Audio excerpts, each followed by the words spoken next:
So students, Babur established the Mughal Empire in India, but he didn't get enough time. The next king was Humayun, who was defeated by Sher Shah, and he had to regain his power.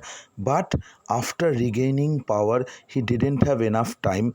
Unfortunately, he died. When he died at that time, Akbar was 13 years old and he was in Kalanur, Punjab, under the guidance of or under the regency of Bairam Khan, one of the trusted commander of Humayun and friend also.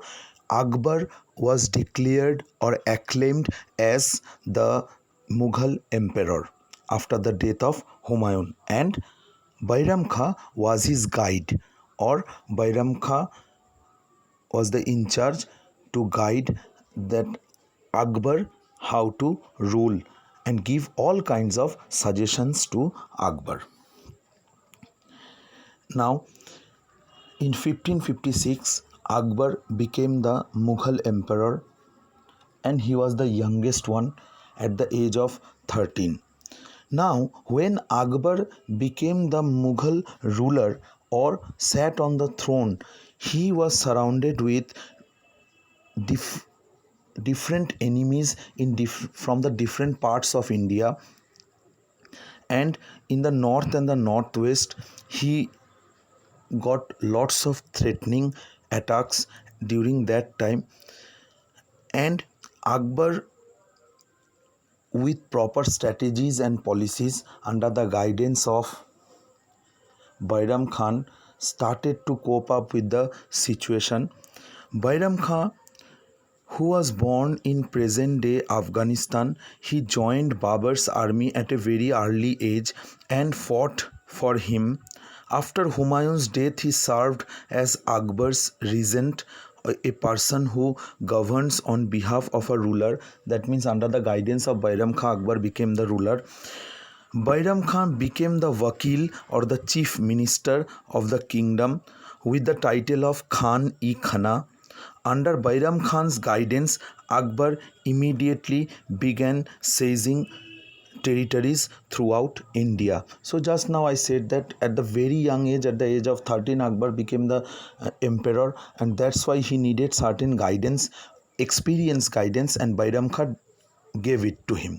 The first major battle what Akbar had to face or Bairam Khan had to face when Akbar became the ruler, it was the second battle of Panipat. It was one of the greatest achievement of Bairam Khan, or the chief minister of Akbar, or the guide who was guiding Akbar for Bairam Khan. Himu was the chief minister and general of Afghan ruler Adil Shah. From Afghanistan, Adil Shah sent Himu to capture India or move up to Delhi, and it was a big threat for Akbar and Bairam Khan because the north and the northwestern part of India was under threat for the Mughal rulers, because Adil Shah sent his commander Himu, chief minister, to attack and capture north and northwest India. He was posing a serious threat to the Mughal Empire.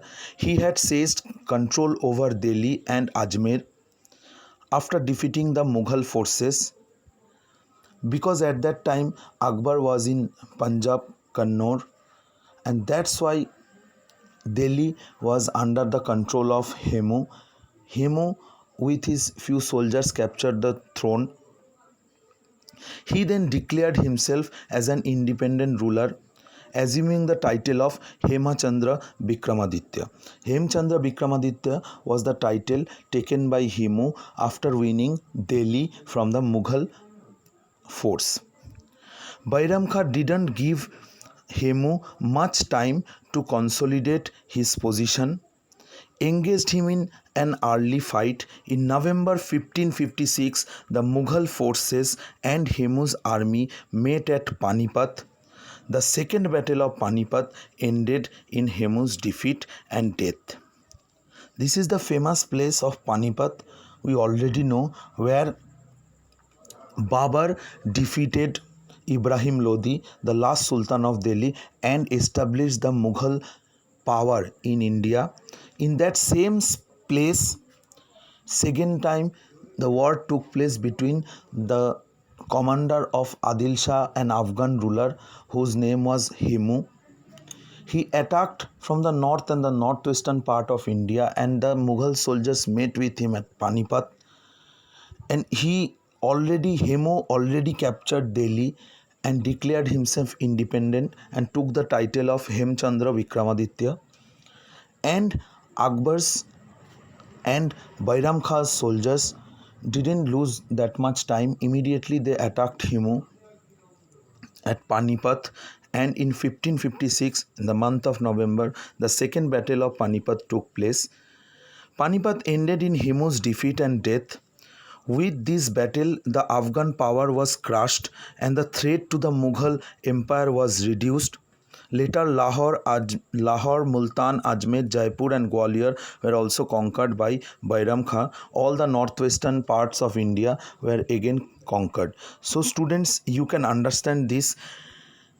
Akbar was a great personality which we came to know afterwards, but at the beginning days of him, the most important threat it was by Himu. At the second battle of Panipat, under the guidance of Bairam Khan, Akbar defeated Himu, and the success of second battle of Panipat and the death of Himu proved that Akbar was an able warrior, an administrator who was developing himself under the guidance of Bairam Khan.